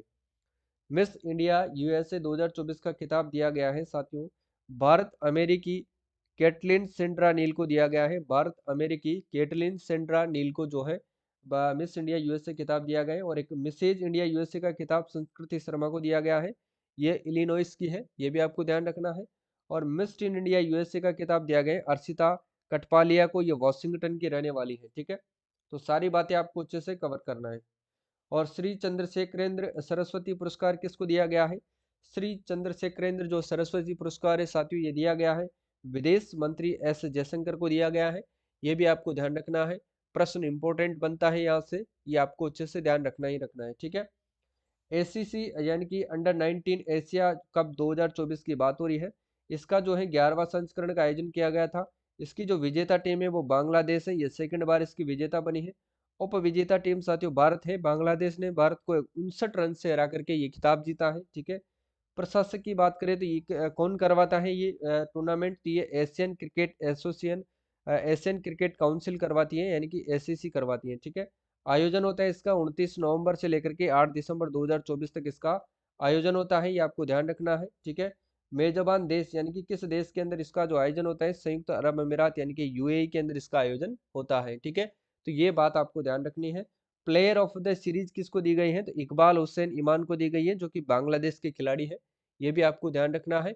और प्रश्न इंपॉर्टेंट है साथियों, ध्यान रखिएगा, ठीक है, पूछा जाएगा एग्जाम में। अब आती है साथियों बात किसकी? अंडर 19 महिला एशिया कप 2024 के बारे में। तो अंडर 19 महिला एशिया कप 2024 का जो आयोजन होता है वो होता है 15 से 22 दिसंबर 2024 को। मेजबान देश कौन सा है? तो कुआलालंपुर मलेशिया के अंदर इसका आयोजन होता है, ये भी आपको ध्यान रखना है। विजेता टीम की बात की जाए तो विजेता है अपना भारत, और उप विजेता की बात की जाए तो वो बांग्लादेश है। भारत ने साथियों बांग्लादेश को कितने रनों से हराया था? 41 रनों से हराया था, ये ध्यान रखना है, ठीक है। और मैन ऑफ द मैच दिया गया था जो गोगांदी त्रिशा को दिया गया था, ये भी ध्यान रखना है। और प्लेयर ऑफ द सीरीज ये भी साथियों किसको दी गई थी? गोगांदी त्रिशा को दी गई थी। इन्होंने साथियों 159 रन बनाए थे, इस कारण इनको जो है प्लेयर ऑफ द सीरीज भी जो है वो दी गई है, ठीक है। देखो आर अश्विन का अंतरराष्ट्रीय क्रिकेट से संन्यास, यानी कि 18 दिसंबर 2024 को जो स्पिनर जो है साथी स्पिनर जो है बॉलर है रविचंद्रन अश्विन, इन्होंने साथियों अंतरराष्ट्रीय क्रिकेट से क्या ले लिया है? संन्यास ले लिया है। 106 टेस्ट मैच इन्होंने खेले हैं और 537 विकेट इन्होंने हासिल किए हैं। ये बात भी आपको ध्यान रखना है, और एग्जाम में प्रश्न यहाँ से जरूर आपसे पूछा जाता है, ठीक है। इसके बाद देखो साथियों प्रोबा 3 मिशन की बात करते हैं। प्रोबा 3 मिशन ध्यान रख लेना, 100% एग्जाम में पूछा जाएगा। 100% एग्जाम के अंदर ये पूछा जाता है। इसरो के द्वारा अब तक 5 मिशन लॉन्च किए गए हैं, पांचों की अपन बात करेंगे साथियों। कल भी अपन ने पांचों की बात करे थे, आज भी अपन 2-3 की बात करेंगे, ठीक है, ताकि रिवीजन हो सके। देखो प्रोबा 3 मिशन को लॉन्च किया गया था 5 दिसंबर 2024 को। ये है एक यूरोपीय अंतरिक्ष एजेंसी का मिशन है साथियों। किसका है? यूरोपीय अंतरिक्ष एजेंसी का मिशन है प्रोबा 3 मिशन। और इसका अर्थ क्या है साथियों? Project for on board anatomy इसका अर्थ है, ये ध्यान रखना है। प्रक्षेपण किसको कहाँ से किया गया था? इसको जो लॉन्च किया गया था वो किया गया था इसरो के द्वारा श्रीहरिकोटा के सतीश धवन अंतरिक्ष केंद्र, जो कि बेंगलुरु के अंदर स्थित है, वहां से इसको प्रक्षेपण किया गया था। और किस रॉकेट के साथ किया गया था? तो PSLV C59 के द्वारा किया गया था। PSLV C59 के द्वारा साथियों इसको प्रक्षेपित किया गया था। किसको? प्रोबा 3 को, ये ध्यान रख लेना है साथियों, प्रोबा 3 मिशन को, ठीक है ना। PSLV C59 रॉकेट के साथ इसको लॉन्च किया गया था। यह एक अंतरिक्ष यूरोपीय अंतरिक्ष एजेंसी का मिशन है, ठीक है। इंपॉर्टेंट है, ध्यान रखिएगा आप लोग। देखो INS तुशिल की बात हो रही है। INS तुशिल ध्यान रख लेना, 9 दिसंबर 2024 को भारतीय नौसेना में इसको शामिल किया गया था। किसके द्वारा साथियों? रक्षा मंत्री राजनाथ सिंह के द्वारा, यह भी आपको ध्यान रख लेना है। रक्षा मंत्री राजनाथ सिंह के द्वारा किया गया था, ये ध्यान रख लेना है। और गति कितनी है साथियों इसकी? 30 समुद्री मील प्रति घंटा इसकी जो है रफ्तार है, ये भी आपको ध्यान रखना है, ठीक है। इंपॉर्टेंट है, याद रखिएगा आप लोग। देखो साथियों सिलनेक्स 2024 युद्धाभ्यास, सिलनेक्स साथियों 2024 युद्धाभ्यास की बात करते हैं तो इसका आयोजन कहाँ पर होता है? विशाखापट्टनम में होता है। और यह युद्धाभ्यास साथियों भारत व श्रीलंका की नौसेना के मध्य में आयोजित किया जाता है। भारत व श्रीलंका की नौसेनाओं के मध्य में साथियों यह युद्धाभ्यास क्या किया जाता है? आयोजित किया जाता है। और कब से कब तक होता है? 17 से 20 दिसंबर तक ये आयोजित होता है, 17 से 20 दिसंबर तक, ठीक है। ये थोड़ा सा आपको अच्छे से याद रखना है, क्लियर है। चलो, कैंसर की वैक्सीन बनाने वाला जो है प्रथम देश कौन सा बना है? तो दुनिया का पहला देश है जो कैंसर की वैक्सीन बना पाया है वो है रूस। और ये साथियों mRNA पर आधारित वैक्सीन इन्होंने बनाई है, ये भी आपको ध्यान रखना है, ठीक है, इंपॉर्टेंट है। सूर्य किरण युद्धाभ्यास की बात करते हैं तो सूर्य किरण युद्धाभ्यास ध्यान रख लेना, इसका संस्करण जो है 18वां संस्करण का आयोजित हुआ था। 18वां संस्करण था किसका? सूर्य किरण का। और भारत व नेपाल का संयुक्त सैन्य अभ्यास है ये। सूर्य किरण युद्धाभ्यास आपसे पूछा जाए तो किन किन का मध्य में किया जाता है? भारत व नेपाल के मध्य में साथियों यह आयोजन किया जाता है। ये भी आपको अच्छे से ध्यान रखना ही रखना है, ठीक है। इसके बाद देखो टर्नर पुरस्कार किसको दिया गया है? टर्नर पुरस्कार की बात हो जाए तो ध्यान रख लेना जसलीन कौर को दिया गया है, और ये भारतवंशी ब्रिटिश कलाकार है, यानी कि भारतवंशी ब्रिटिश कलाकार है जसलीन कौर, इसको दिया गया है टर्नर पुरस्कार। इनकी जो प्रदर्शनी थी साथियों, अल्टर अल्टर प्रदर्शनी के लिए इनको ये पुरस्कार दिया गया है। किसके लिए साथियों? अल्टर अल्टर प्रदर्शनी के लिए, ठीक है। तो ये बात आपको ध्यान रखनी है, एग्जाम में आपसे ये प्रश्न जरूर पूछा जाएगा, लिख करके ले लेना, ठीक है। इंदिरा गांधी शांति पुरस्कार 2024 मिशेल साथियों बाचलेटे को दिया गया है, जो चिली के निवासी हैं। ये भी आपको ध्यान रखना है। और ये दिया गया है किसके लिए? शांति, निरस्त्रीकरण और विकास के लिए ये दिया जाता है। इंदिरा गांधी शांति पुरस्कार मिशेल बाचलेटे को दिया गया है, इंपॉर्टेंट है, ध्यान रखिएगा, ठीक है। इसके बाद देखो मित्रों, एमएफ हुसैन अवार्ड 20वां जो संस्करण है, एमएफ हुसैन अवार्ड दिया गया है। और ये दिया जाता है किसके द्वारा साथियों? भारतीय रॉयल अकादमी के द्वारा दिया जाता है ना। देखो एमएफ हुसैन अवार्ड जो है ये दिया जाता है साथियों भारत रॉयल अकादमी के द्वारा। और दिया गया है किसको? है मोहम्मद सलीम को दिया गया है, जो जयपुर के निवासी है। तो ये प्रश्न आपसे पूछा जा सकता है, मोहम्मद सलीम को दिया गया है, ठीक है ना। और ये निवासी कहाँ के हैं साथियों? तो ये जयपुर के निवासी हैं, ठीक है। इंपॉर्टेंट, ये भारतीय रॉयल अकादमी के द्वारा दिया जाता है एमएफ हुसैन अवार्ड। संस्करण कौन सा है? 20वां है, ठीक है। देखो सिनबेक्स युद्धाभ्यास की बात हो रही है, यहाँ पर सिनबेक्स युद्धाभ्यास की बात हो रही है। भारतीय सेना और साथियों कंबोडियाई सेना के मध्य में ये आयोजित किया जाता है। भारतीय सेना और कंबोडियाई सेना के मध्य में ये युद्धाभ्यास साथियों आयोजित किया जाता है, ठीक है। आयोजन कहाँ पर होता है इनका? नोड पुणे के अंदर इसका जो है आयोजन होता है। नोड यानी कि पुणे के अंदर इसका आयोजन होता है, ये आपको ध्यान रख लेना है। तिथि कौन सी है? 1 से 8 दिसंबर 2024 है ना। 1 से 8 दिसंबर 2024 को इसका जो है आयोजन किया जाता है, ये भी आपको ध्यान रखना है साथियों, ठीक है। चलो इसके बाद देखो साथियों, विश्व एड्स दिवस कब मनाया जाता है? 1 दिसंबर 2024 को मनाया गया था। इसकी जो थीम रखी गई थी, सही रास्ता अपनाएं और मेरा स्वास्थ्य मेरा अधिकार, ये इसकी थीम रखी गई थी, ठीक है। इंपॉर्टेंट है, याद रखिएगा। देखो हरि माओ युद्ध शक्ति युद्धाभ्यास, देखो हरि माओ शक्ति युद्धाभ्यास ध्यान रख लेना साथी, ये भारत व मलेशिया की संयुक्त सैन्य अभ्यास है ना। भारत व मलेशिया, भारत व मलेशिया, इसका जो है संयुक्त सैन्य अभ्यास है। और इसका आयोजन होता है साथियों 2 से लेकर के 15 दिसंबर को साथियों इसका जो है आयोजन किया गया था वर्ष 2024 के अंदर। तो ये बात भी आपको अच्छे से ध्यान में रखनी है, क्योंकि एग्जाम में यहाँ से भी प्रश्न जो है वो पूछा जा सकता है, ठीक है। अब बात होती है साथियों महिला जूनियर एशियाई हॉकी चैंपियनशिप की, जिसका नवा संस्करण आयोजित किया गया था। 7 से 15 दिसंबर 2024 को इसका आयोजन किया जाता है, ठीक है। आयोजन स्थल था ओमान मस्कट के अंदर इसका आयोजन किया गया था, ओमान मस्कट में इसका आयोजन किया गया था, ठीक है। विजेता टीम थी भारत और उपविजेता टीम थी साथियों चाइना। इंपॉर्टेंट है, महिला जूनियर एशिया हॉकी चैंपियनशिप के अंदर जो है साथियों जो विजेता टीम रही थी वो भारत थी, और जो उप विजेता टीम थी साथियों वो चाइना थी। आयोजन स्थल था ओमान मस्कट के अंदर। संस्करण था 9वां, ठीक है। तो ये आपको ध्यान रखना है, क्लियर है। क्लास अगर अच्छी लगती है तो कमेंट करें और अपने मित्रों के साथ जरूर शेयर करें, ठीक है। पीडीएफ आपको ऐप के अंदर मिल जाएगी, डाउनलोड कर लेना, लिंक डिस्क्रिप्शन बॉक्स में है या फिर अपने चैनल के नाम से भी है, ठीक है। देखो शतरंज विश्व चैंपियनशिप 2024, शतरंज विश्व चैंपियनशिप 2024 आयोजन होता है 25 नवंबर से लेकर के 12 दिसंबर 2024 तक। मेजबान देश है साथियों सिंगापुर। विजेता है साथियों इसके डी गुकेश। और 100% महत्वपूर्ण है, एग्जाम में पूछा जा सकता है। और उप विजेता कौन है साथियों? डिंग लेरेन है, जो कि गत वर्ष के विजेता है। ये भी आपको ध्यान रखना है। डी गुकेश साथियों 18 वर्ष के सबसे युवा खिलाड़ी है, ये आपको ध्यान रखना है, जो कि शतरंज के विश्व चैंपियन बने हैं डी गुकेश, ठीक है। और यह आयोजित होता है सिंगापुर के अंदर 25 से 12 दिसंबर तक, ठीक है। ये ध्यान रखना है, इन्होंने हराया था डिंग लेरेन को, जो गत वर्ष के विजेता है, ठीक है। खेलो इंडिया विंटर गेम्स का आयोजन कहाँ पर होगा? तो ध्यान रख लेना, आयोजन स्थल है इनका लद्दाख और जम्मू कश्मीर के अंदर। लद्दाख में आइस इवेंट्स होंगे 23 से 27 जनवरी 2025 को, और जम्मू कश्मीर में स्नो इवेंट्स होंगे 22 से लेकर के 25 फरवरी 2025 तक। तो ये सारी बातें आपको अच्छे से कवर करना है, ठीक है। इंपॉर्टेंट है, याद रखिएगा। दिव्य कला मेले का आज जो आयोजन है साथियों वो किया गया था इंडिया गेट नई दिल्ली के अंदर। दिव्य कला मेले का जो आयोजन है साथियों वो कहाँ पर किया गया था? नई दिल्ली, इंडिया गेट, ठीक है। और 10वां साथियों विश्व आयुर्वेद कांग्रेस और आरोग्य एक्सपो जो इसका आयोजन है वो देहरादून उत्तराखंड के अंदर किया गया है, ये भी आपको ध्यान रखना है, इंपॉर्टेंट है, ठीक है। एशिया का पहला जियो साइंस म्यूजियम की बात की जाए तो ये कहाँ पर स्थापित होगा, तो ये ग्वालियर यानी कि मध्य प्रदेश के अंदर स्थापित होगा। एशिया का पहला जियो साइंस म्यूजियम ये कहाँ पर स्थापित होगा, ग्वालियर मध्य प्रदेश के अंदर। और उद्घाटन किसके द्वारा किया गया है, उपराष्ट्रपति जगदीप धनखड़ जी के द्वारा इसका उद्घाटन भी किया गया है, ठीक है। तो ये बात भी आपको अच्छे से कवर करना है, ठीक है ना, याद रखिएगा। चलो, सैयद मुश्ताक अली ट्रॉफी का जो खिताब है, सैयद मुश्ताक अली ट्रॉफी का जो खिताब है साथियों, वो किसको दिया गया है, तो ये मुंबई को दिया गया है, ध्यान रख लेना। सैयद मुश्ताक अली ट्रॉफी का खिताब मुंबई ने जीता है। और उप विजेता टीम कौन सी रही है, मध्य प्रदेश।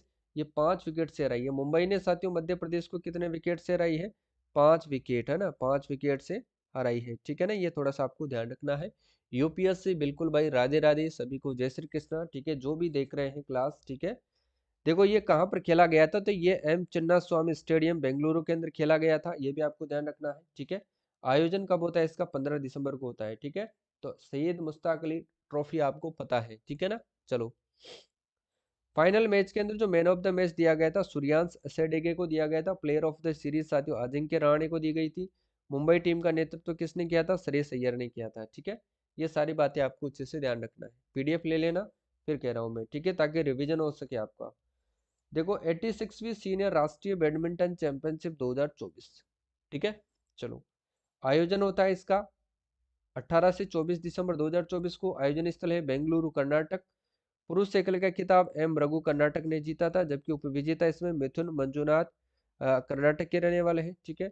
और महिला एकल का खिताब किसने जीता है, देविका सिहाग ने, जो कि हरियाणा की रहने वाली है। और उपविजेता श्रियांशी साथियों क्लिस सेट्टी ने, जो कि तेलंगाना की रहने वाली है, ठीक है। तो ये भी आपको अच्छे से कवर करना है और ध्यान रखना है, ठीक है साथियों।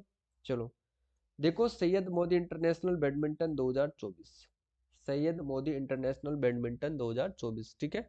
देखो, आयोजन की बात करते हैं तो लखनऊ के अंदर होता है। आयोजन कब होता है, लखनऊ में।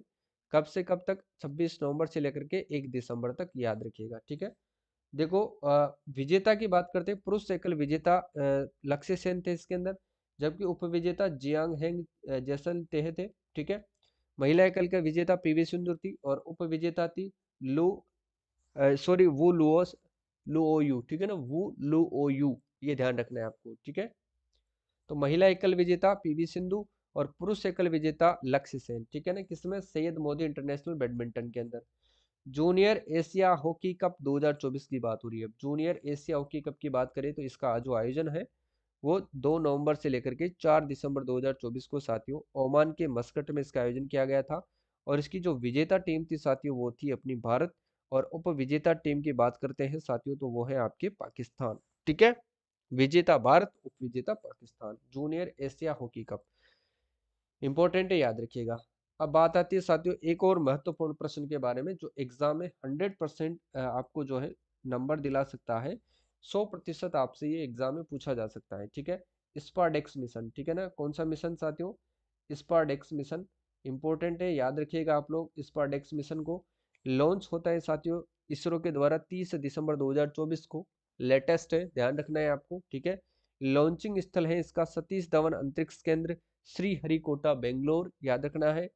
रॉकेट कौन सा था, यानी कि किस रॉकेट के माध्यम से स्पार्डेक्स मिशन को लॉन्च किया गया था, PSLV-6 के माध्यम से, ये ध्यान रख लेना साथियों। रॉकेट आपसे ध्यान रखना है, PSLV जो है C60 रॉकेट के माध्यम से इसको लॉन्च किया गया था। और 2 उपग्रह भेजे गए थे। 2 उपग्रह कौन कौन से साथियों, ध्यान रख लेना, एक तो स्पारडेक्स 01 भेजा गया था और एक भेजा गया था साथियों स्पारडेक्स 02 उपग्रह भेजा गया था। स्पारडेक्स को अपन कहते हैं चेजर, ये ध्यान रखना है, और स्पा 02 को कहते हैं टारगेट। ये 2 उपग्रह चेजर और टारगेट 01 और 02 के नाम से भेजे गए थे। और कितने पेलेट के साथ भेजे गए थे, 24 पेलेट के साथ इसको रवाना किया गया था, यानी कि लॉन्च किया गया था ना। इसका जो उद्देश्य क्या रखा गया था, दो छोटे अंतरिक्ष यानों को स्पारडेक्स 01 और स्पारडेक्स 02 के पृथ्वी की निचली वृत्ताकार कक्षा में साथियों मिलन यानी कि डोंकिंग को जोड़ना, और अनडोंकिंग मतलब अलग होना, इसके लिए जरूरी टेक्नोलॉजी का विकास और प्रदर्शन करना, इसका मेन उद्देश्य रखा गया था। तो ये बात आपको अच्छे से कवर करना है, ठीक है। देखो साथियों थर्ड कोपरनिकस सेंटिनेंटल एक उपग्रह का प्रक्षेपण किया गया है। लॉन्च की बात करें तो साथियों दिसंबर 2024 में फ्रेंच युगाना में जो है यूरोप का जो है स्पेस पोर्ट से इसको लॉन्च किया गया है। प्रक्षेपण रॉकेट कौन सा था? वेगा सी था। और उपग्रह कौन सा था? थर्ड कोपरनिकस सेंटिनेंटल 1 था। ठीक है, ये थोड़ा सा आपको ध्यान रखना है, एग्जाम में पूछा जा सकता है। देखो CE-20 क्रायोजेनिक इंजन का सफल परीक्षण किया गया है। परीक्षणकर्ता कौन है? इसरो। इसरो जो है समुद्री तल पर गर्म परीक्षण सफलतापूर्वक किया है। परीक्षण स्थल कौन सा है? महेंद्रगिरी तमिलनाडु है। परीक्षण की तिथि थी 29 नवंबर 2024 को। और CE-20 क्रायोजेनिक इंजन रीस्टार्ट की क्षमता का परीक्षण यहाँ पर किया गया है। ठीक है ना, ये आपको ध्यान रखना है। क्लियर है? डालमिया भारत साथियों पुलेला गोपीचंद बैडमिंटन अकादमी इंपॉर्टेंट है। इसका शुरू किया गया था भुवनेश्वर ओडिशा से। इसमें ध्यान रखना पी गोपीचंद जो है 50 खिलाड़ियों को क्या करेंगे? प्रशिक्षण देंगे। ये भी आपको ध्यान रखना है, इंपॉर्टेंट है साथियों, ध्यान रखिएगा। ठीक है, देखो 38वें राष्ट्रीय खेलों का आयोजन कहाँ पर हो रहा है? तो उत्तराखंड के अंदर इसका आयोजन हो रहा है। और 28 जनवरी से लेकर के 14 फरवरी तक इनका आयोजन होगा। कुल 38 प्रतिस्पर्धाएं इसके अंदर की जाएगी। शुभंकर जो है उत्तराखंड का राज्य पक्षी मैनाल है। टैग लाइन इसकी क्या है? संकल्प से शिखर तक है। और प्रतीक चिन्ह है इसका मौली और मसा। 100% महत्वपूर्ण है, कुछ भी यहाँ से पूछा जा सकता है। ठीक है, याद रखिएगा। Champion of the earth award Madhav Gadgil अर्थशास्त्री को दिया गया है। Champion of the earth award 2024 Madhav Gadgil जो कि एक अर्थशास्त्री है, इसको दिया गया है माधव गौडगिल को। ठीक है, यूनेस्को का प्रतिष्ठित साथियों प्रिक्स वर्सेल्स 2024 जो है वर्ल्ड टाइटल किसको दिया गया है? प्रिक्स वर्सेल्स 2024 जो वर्ल्ड टाइटल है ये प्रदान किया गया है किसको साथियों? स्मृति वन संग्रहालय जो कि भुज गुजरात के अंदर है, इसको दिया गया है स्मृति वन संग्रहालय को, जो भुज गुजरात के अंदर स्थित है। ठीक है, FIFA player of the year 2024, FIFA player of the year 2024 Vinicius junior Brazil, ये ध्यान रख लेना, ये इसको दिया गया है, विंसियर जूनियर ब्राजील को दिया गया है। और सर्वश्रेष्ठ महिला फुटबॉलर का दिया गया है साथियों अइताना बोनमाती जो कि स्पेन की है, ये भी आपको ध्यान रखना है। ठीक है, इंपॉर्टेंट है, याद रखिएगा साथियों। क्लियर है? चलो इसके बाद देखो साथियों वर्ष 2024 का time person of the year, वर्ष 2024 का time person of the year America के राष्ट्रपति डोनाल्ड ट्रंप को चुना गया है। Time person of the year वर्ष 2024 का किसको चुना गया है? डोनाल्ड ट्रंप को चुना गया है। ठीक है, अमेरिका के राष्ट्रीय पक्षी का दर्जा किसको दिया गया है? तो ध्यान रखना बोल्ड ईगल को दिया गया है, यह भी इंपॉर्टेंट है, आपको ध्यान रखना है। ठीक है, बीसीसीआई के नए सचिव कौन बने हैं? तो देवजीत सेकरिया बने हैं।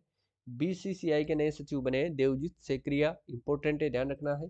भारतीय एथलेट आयोग के नए अध्यक्ष कौन बने हैं? तो वो अंजू बॉबी जॉर्ज बने हैं, अंजू बॉबी जॉर्ज बने हैं। ठीक है, और भारतीय ओलंपिक समिति जो है के अध्यक्ष कौन बने हैं? तो पीटी ऊषा है। ठीक है, और भारतीय पैरालंपिक समिति के नए अध्यक्ष हैं देवेंद्र झाझड़िया, ये भी आपको ध्यान रखना है। ठीक है, और 20वीं एशियाई महिला हैंडबॉल चैंपियनशिप 2024 की बात हो रही है, ये पहली बार आयोजित होती है और कहाँ पर होती है? नई दिल्ली के अंदर। मेजबान देश कौन सा है? अपना भारत है। भारत का प्रतिनिधित्व कप्तान दिया कुमारी ने किया था।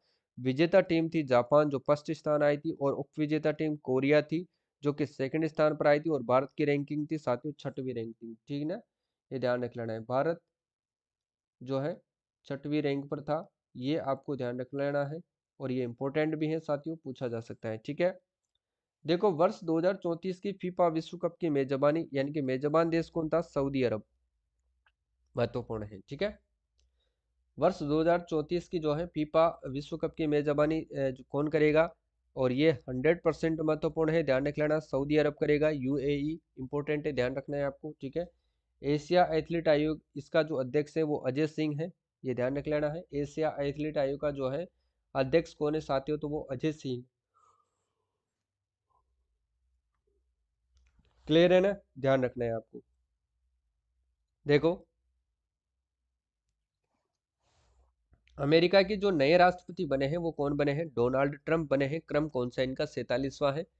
और उपराष्ट्रपति बने हैं जेंडी वेंस बने हैं, कौन? जेंडी वेंस बने हैं। ठीक है, देखो ब्रिक्स में शामिल होने वाला 10वां देश कौन सा है? ब्रिक्स में जो है पूर्ण सदस्यता वाला जो देश बना है वो इंडोनेशिया बना है। ठीक है, इसकी अध्यक्षता अब ब्राजील के पास आ गई है। 1 जनवरी 2025 से जो है ब्रिक्स की अध्यक्षता कौन करेगा? ब्राजील करेगा।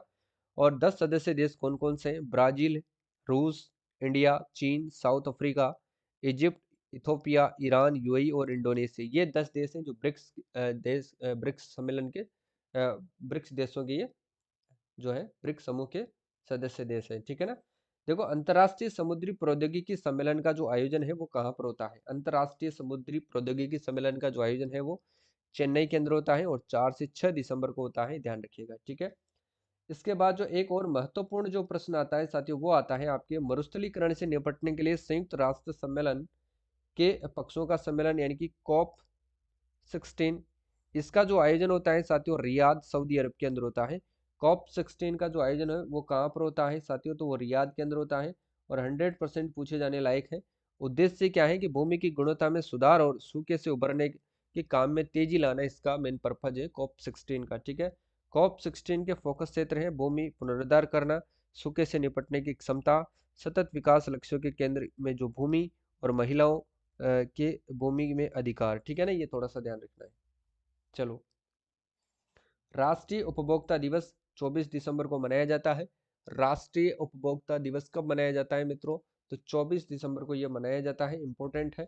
एरो इंडिया यानी कि 2025 का 15वां संस्करण जो है आयोजन, ये बेंगलुरु के अंदर किया गया था। एरो इंडिया 2025 का जो 15वां संस्करण है इसका आयोजन कहाँ पर किया गया था साथियों? बेंगलुरु के अंदर। 10 से 14 फरवरी 2025 को इसका आयोजन किया जाएगा, सॉरी, ठीक है ना, ये ध्यान रख लेना है। भारत का पहला डिजिटल म्यूजियम ये कहाँ पर शुरू होगा? तो मुंबई पुणे हाईवे स्थित साथियों पारवाड़ी क्षेत्र के अंदर जो है भारत का पहला डिजिटल म्यूजियम शुरू किया जाएगा। ये भी आपको अच्छे से कवर करना है, ठीक है, इंपॉर्टेंट है साथियों, याद रखिएगा। देखो, वीर बाल दिवस साथियों 26 दिसंबर को मनाया जाता है, वीर बाल दिवस, ठीक है। सुपोषित ग्राम पंचायत अभियान शुरू की गई थी प्रधानमंत्री नरेंद्र मोदी के द्वारा वीर बाल दिवस के अवसर पर साथियों 26 दिसंबर 2024 को। और इसका शुभारंभ कहाँ से हुआ था? भारत मंडपम नई दिल्ली से इसका शुभारंभ किया था पीएम नरेंद्र मोदी ने। किसके अवसर पर? वीर बाल दिवस के अवसर पर। किसको? सुपोषित ग्राम पंचायत अभियान को, ठीक है, इंपॉर्टेंट है, याद रखिएगा। देखो, वन नेशन वन सब्सक्रिप्शन, देखो वन नेशन और वन सब्सक्रिप्शन, इनका इसका जो संबंध है साथियों छात्रों के लिए निःशुल्क शोध पत्रिकाओं से इनका संबंध है और शुरू की गई थी 1 जनवरी 2025 से, ठीक है। देखो, ग्रीन जीडीपी के लिए पारिस्थितिकी तंत्र का मूल्यांकन शुरू करने वाला जो पहला राज्य कौन सा बना है? वो छत्तीसगढ़ बना है ना। ग्रीन जीडीपी के लिए पारिस्थितिकी तंत्र का मूल्यांकन शुरू करने वाला देश का पहला राज्य बना है छत्तीसगढ़, ठीक है। और राष्ट्रीय ऊर्जा संरक्षण दिवस कब मनाया जाता है? 14 दिसंबर को मनाया जाता है, इंपॉर्टेंट है, पूछी जा सकती है, याद रखिएगा। देखो, फोर्ब्स मैगजीन के द्वारा जारी की गई वर्ष 2024 की 100 प्रभावशाली यानी कि शक्तिशाली महिलाओं में भारत की 3 महिलाओं का नाम शामिल है। तो वो 3 महिलाएं हैं। पहली है साथियों रोशनी नादर, दूसरी है साथियों किरण मजूमदार और तीसरी है अपने निर्मला सीतारमण जो कि केंद्रीय वित्त मंत्री है। ये भी आपको ध्यान रखना है, ठीक है। और इसके बाद बात करते हैं, उस्ताद जाकिर हुसैन का निधन हो चुका है। इनका संबंध है तबला वादक से और इनको ध्यान रखना है, तो पद्म विभूषण और लगातार 3 बार इनको ग्रैमी अवार्ड भी दिया जा चुका है, ठीक है, ये आपको ध्यान रखना है। अंतर्राष्ट्रीय सौर गठबंधन आईएससी की बात करते हैं, 105वां देश शामिल है। मालदोवा इसके अंदर शामिल हुआ है। इसका जो मुख्यालय है वो गुरुग्राम हरियाणा के अंदर है, ये भी आपको ध्यान रखना है, ठीक है। और 10वां अंतर्राष्ट्रीय वन महोत्सव का आयोजन कहाँ पर किया गया था? भोपाल के अंदर मध्य प्रदेश में। आयोजन की तिथि 17 से 23 दिसंबर 2024 को, ठीक है, याद रखिएगा। मुख्य सचिव को साथियों फोर्थ राष्ट्रीय सम्मेलन, मुख्य सचिवों का जो है फोर्थ राष्ट्रीय सम्मेलन, इसका जो आयोजन होता है नई दिल्ली के अंदर होता है, ध्यान रख लेना। प्रधानमंत्री नरेंद्र मोदी की अध्यक्षता में इसका आयोजन किया जाता है। इसकी थीम रखी गई थी एंटरप्रेन्योरशिप, एम्प्लॉयमेंट और साथ ही स्किलिंग को प्रमोट करना, इसकी थीम रखी गई है, ठीक है ना, इंपॉर्टेंट है, ये भी आपको याद रखना है। भारतीय स्टेट बैंक यानी कि एसबीआई के नए प्रबंधक निदेशक बने हैं हैनेराम मोहन राव जो है हमारा बने हैं, जबकि इसके चेयरमैन कौन है? तो सी एस सेठी इसके चेयरमैन है, ठीक है। तो ये बात आपको अच्छे से ध्यान रखना है। चलो भाई, संयुक्त राष्ट्र आंतरिक न्याय परिषद, संयुक्त राष्ट्र आंतरिक न्याय परिषद आईजेसी, इसके जो अध्यक्ष बने हैं वो बने हैं जस्टिस मदन वी लोकुर। कौन बने हैं? जस्टिस मदन वी लोकुर बने हैं, ठीक है। इसके बाद देखो, अगला देखो, राष्ट्रपति के द्वारा नियुक्त 5 राज्यों के राज्यपाल। यहाँ से 100% आपको एग्जाम में प्रश्न पूछे जा सकते हैं कि बिहार के राज्यपाल कौन है? आरिफ मोहम्मद खान। और केरल के राज्यपाल कौन है? राजेंद्र विश्वनाथ। जबकि मणिपुर के राज्यपाल अजय कुमार भल्ला है और ओडिशा के राज्यपाल हरिबाबू कंबमपति हैं और मिजोरम के राज्यपाल कौन है, वीके सिंह, और अपने राजस्थान के हरिभाऊ किशन राव बागड़े हैं। ठीक है, याद रखिएगा। इसके बाद आते हैं केन बेतवा लिंक परियोजना। केन बेतवा की लिंक परियोजना जो है, इसका शिलान्यास पीएम नरेंद्र मोदी के द्वारा खजुराहो मध्य प्रदेश के अंदर किया गया था। इससे लाभान्वित जो राज्य है साथियों, एमपी और यूपी है। ठीक है, और केंद्र और राज्य का जो व्यय है वो 90:10, यानी कि 90% जो खर्च वहन करेगा वो केंद्र करेगा, ये आपको ध्यान रखना है। और जबकि 10% जो खर्च वहन करेगा वो कौन करेगा, वो साथियों राज्य करेगा, ये आपको ध्यान रखना है। ठीक है, और लाभान्वित क्षेत्र व जिलों की बात की जाए तो एमपी के 10 जिले लाभान्वित होंगे और यूपी का केवल और केवल बुंदेलखंड क्षेत्र इसके अंदर जो है लाभान्वित होगा, ये भी आपको ध्यान रखना है। ठीक है, मंजू खारा हेलो, आपको भी राधे राधे। ठीक है, विश्व का सबसे बड़ा फ्लोटिंग सोलर प्लांट बात की जाती है, तो विश्व का सबसे बड़ा फ्लोटिंग सोलर प्लांट क्या है। देखो, स्थान की बात की जाए तो ओंकारेश्वर बांध जो है खंडावा एमपी के अंदर बना हुआ है। ठीक है, और लोकार्पण की बात करें तो नरेंद्र मोदी ने किया था, और क्षमता की बात करें तो 518 मेगावाट इसकी क्षमता है। ठीक है, तो विश्व का सबसे बड़ा फ्लोटिंग सोलर प्लांट जो है ये कहाँ पर स्थापित होगा, तो ओंकारेश्वर बांध जो कि खंडावा एमपी में है वहां पर स्थापित होगा, जिसका लोकार्पण माननीय प्रधानमंत्री नरेंद्र मोदी जी ने किया था, जिसकी क्षमता कितनी है साथियों, 518 मेगावाट क्षमता है। ठीक है, national eminence award 2024, national eminence award 2024 ये साथियों ध्यान रख लेना, विदेश मंत्री एस जयशंकर प्रसाद को दिया गया है। ठीक है, ये भी इंपॉर्टेंट है, याद रखिएगा आप लोग। इसके बाद देखिएगा भारतीय रिजर्व बैंक आरबीआई, भारतीय रिजर्व बैंक आरबीआई की बात करें तो इसके जो गवर्नर है वो संजय मल्होत्रा है, जो कि 26वें क्रम के हैं और ये राजस्थान बीकानेर के मूल निवासी है। ठीक है, इन्होंने किसका स्थान लिया है, तो इन्होंने शक्तिकांत दास का स्थान लिया है साथियों, जो कि 26वें क्रम के थे, सॉरी 25वें क्रम के थे। ठीक है, और इनका कार्यकाल 3 वर्ष का है, नियुक्त तिथि से 3 वर्ष तक ये अपने पद पर जो है बने रहेंगे संजय मल्होत्रा। ठीक है ना, इंपॉर्टेंट फैक्ट क्या है, देखो इसकी जो स्थापना होती है भारतीय रिजर्व बैंक की 1 अप्रैल 1935 को होती है, जबकि इसका राष्ट्रीयकरण किया गया था 1 जनवरी सन 1949 को, और इसका मुख्यालय कहाँ पर है साथियों, मुंबई के अंदर स्थित है। ठीक है, तो ये बात आपको अच्छे से ध्यान रखना है। देखो, राष्ट्रीय मानवाधिकार आयोग की बात करते हैं, एनएचआरसी की बात करें तो ध्यान रखिएगा, इसके जो अध्यक्ष कौन है, न्यायमूर्ति वी रामा सुब्रमण्यम है। किसके, राष्ट्रीय मानवाधिकार आयोग के अध्यक्ष है न्यायमूर्ति वी रामा सुब्रमण्यम। ठीक है, इनकी नियुक्ति राष्ट्रपति के द्वारा की जाती है और इनका कार्यकाल ध्यान रखना 3 वर्ष अथवा 70 वर्ष की आयु जो भी पहले हो, नियुक्त तिथि से लेकर के। ठीक है, इसकी जो संरचना होती है साथ ही इसमें एक अध्यक्ष होता है और 5 सदस्य होते हैं। इसके जो नए सदस्य बनाए गए थे, न्यायाधीश विद्युत रंजन सारंगी और प्रियांक कानूनगो, इसके 2 नए सदस्य बनाए गए थे। ठीक है, समान नागरिक संहिता यानी कि यूसीसी बिल लागू करने वाला देश का पहला राज्य कौन सा बना है, तो वो बना है आपके उत्तराखंड बना है।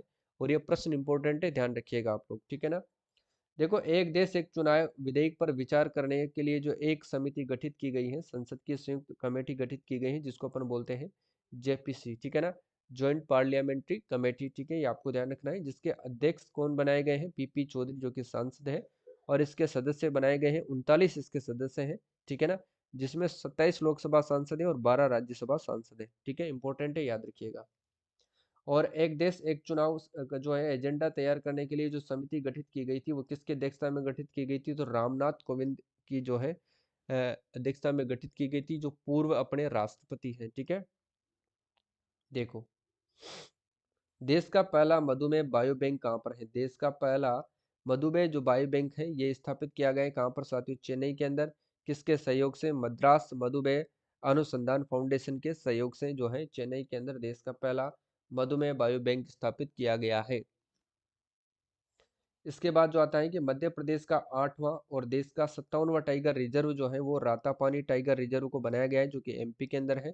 इसके बाद ध्यान रख लेना, एमपी का 7वां टाइगर रिजर्व कौन सा है, गुरु घासीदास तिमोर पिंगला जो है इसका 7वां टाइगर रिजर्व है। ठीक है ना, ये भी आपको ध्यान रखना है और इम्पोर्टेंट क्वेश्चन है, पूछा जा सकता है। ठीक है, महाकुंभ के आयोजन के समय प्रयागराज का जो है महाकुंभ क्षेत्र कौन सा जिला घोषित किया गया था, तो ये 76वां जिला घोषित किया गया था। और यूपी में अब जो जिलों की संख्या कितनी हो गई है, 76 हो गई है। ठीक है ना, उत्तर प्रदेश में जो प्रयागराज का जो महाकुंभ क्षेत्र है इसको नया जिला यानी कि अस्थायी घोषित किया गया है। इससे क्या है कि महाकुंभ जो मेला जनपद के नाम से इसको जाना जाएगा, और यूपी में अब 76 जिले हो चुके हैं, ध्यान रखना है। सुगम्य भारत अभियान की बात की जाती है, सुगम्य भारत अभियान। ठीक है, इसका जो उद्देश्य क्या है, सुगम्य भारत अभियान का उद्देश्य है कि दिव्यांग जनों के लिए एक सुगम और समावेशी भारत का निर्माण करना है, ठीक है ना। दिव्यांग जनों के लिए एक सुगम और समावेशी भारत का क्या है, निर्माण करना है। और 3 दिसंबर 2024 को नवी वर्षगांठ मनाई गई थी इसकी, और इसको शुरुआत किया गया था 3 दिसंबर 2015 से पीएम नरेंद्र मोदी के द्वारा किया गया था, ठीक है। इतना आपको अच्छे से ध्यान रखना है। इसके बाद देखो साथियों, देवेंद्र फडणवीस कौन है। तो देवेंद्र फडणवीस हाल ही में साथियों महाराष्ट्र के नए सीएम बने हैं, जो कि 21वें सीएम बने हैं, ये आपको ध्यान रख लेना है, ठीक है। उप मुख्यमंत्री 2 बनाए गए हैं, अजीत पवार को और एकनाथ शिंदे को जो है यहाँ पर जो है उप मुख्यमंत्री बनाया गया है, ये भी आपको ध्यान रखना है, ठीक है।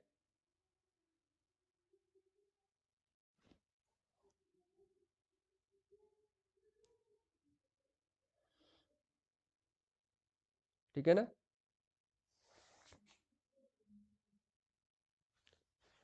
सूरत और नीलगिरी अत्याधुनिक जहाज और भारतीय जो है नौसेना में शामिल है, ध्यान रखना, इंपॉर्टेंट है, ये ध्यान रखना है आपको, ठीक है।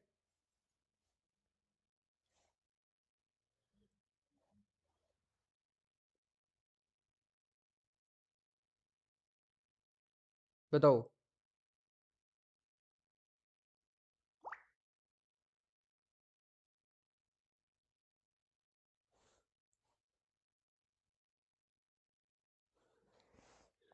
सूरत और नीलगिरी अत्याधुनिक जहाज भारतीय नौसेना में शामिल है, इसका जो शामिल किया गया था 20 दिसंबर को किया गया था, ये भी आपको ध्यान रख लेना है, ठीक है, क्योंकि इंपॉर्टेंट है साथियों, आपको ध्यान रखना है।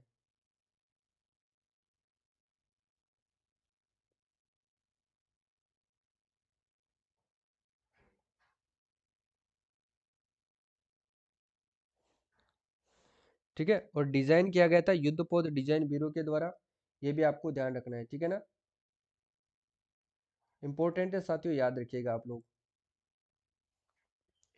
इसके बाद देखो, निर्माण किया गया था Messrs Mazagon dock shipyard MDL के द्वारा। और सूरत की बात करें तो यह जहाज project 15B stealth guided missile विध्वंसन का चौथा और अंतिम पोत है। और नीलगिरी की बात करिए तो यह प्रोजेक्ट 17A यानी कि स्टील्थ फ्रिगेट का पहला जहाज है, ये भी आपको ध्यान रख लेना है, ठीक है ना। इंपॉर्टेंट है साथियों, याद रखिएगा आप लोग। प्रेस विज्ञप्ति के अनुसार, ठीक है ना, इंपॉर्टेंट है, याद रखिएगा। देखो, आईएनएस निर्देशक सर्वेक्षण जहाज, आईएनएस निर्देशक सर्वेक्षण जहाज की बात करें, इसका जो जलावतरण किया गया था वो 18 दिसंबर 2024 को किया गया था। और जलावतरण स्थल की बात करें तो विशाखापट्टनम केंद्र स्थित है, ठीक है ना, ये आपको ध्यान रख लेना है।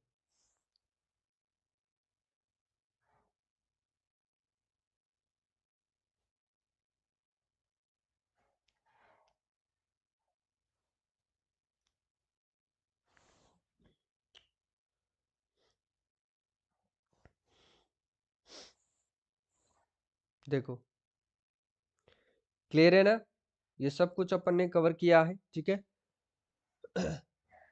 राकेश मीणा 57 टाइगर रिजर्व छत्तीसगढ़ में है। 57वां टाइगर रिजर्व छत्तीसगढ़ में थोड़ी है भाई, अराता पानी है जो मध्य प्रदेश का है, जो कि 8वां टाइगर रिजर्व है एमपी का, ठीक है, ये ध्यान रखिएगा आप।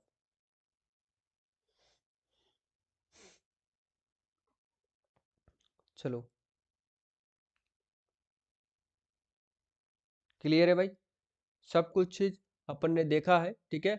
और ये क्लास बहुत शानदार आपके रहने वाली है। और ये पीडीएफ अगर आपको कहाँ से लेनी है, पीडीएफ देखो अपने मोबाइल एप्लीकेशन से लेनी है, ठीक है। और ऐप का क्या नाम है, ऐप का नाम है सेम अपना जो चैनल है उसी नाम से आपको प्ले स्टोर से सर्च करना है, इस नाम से, ठीक है। जो चैनल का नाम है वही ऐप का नाम है। और इसी नाम से साथियों अपना टेलीग्राम बना हुआ है।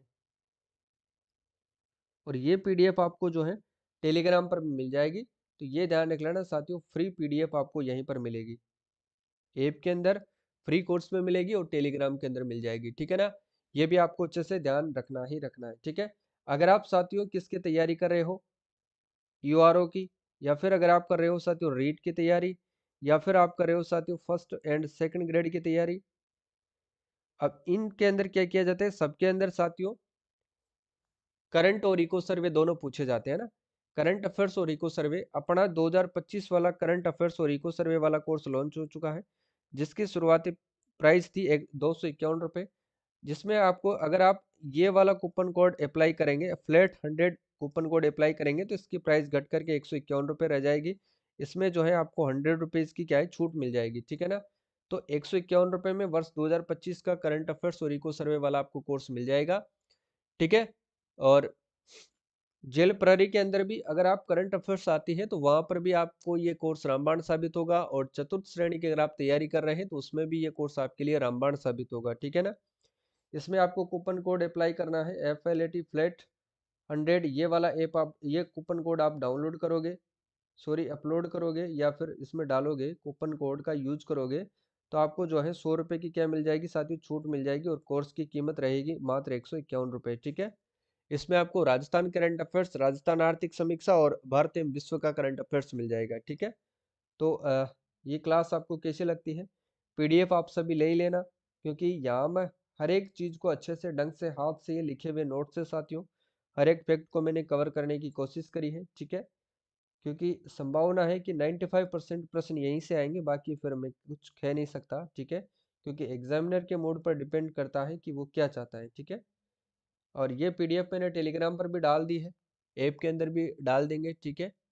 पेड कोर्स के अंदर तो मैंने डाल ही दी है, तो इसको आपको अच्छे से कवर करना है, ठीक है। चलो, आज के लिए तो बस इतना ही। और सभी RS प्री की एग्जाम देने वाले सभी विद्यार्थियों को अग्रिम शुभकामनाएं, सभी को राधे राधे, सभी को जय श्री कृष्णा। पेपर करते समय साथियों माँ सरस्वती का ध्यान करते हुए आपको पेपर को स्टार्ट करना है, ठीक है। तो तब तक के लिए जय हिंद जय भारत, मिलते हैं अगली क्लास में, तब तक के लिए राधे राधे जय श्री कृष्णा।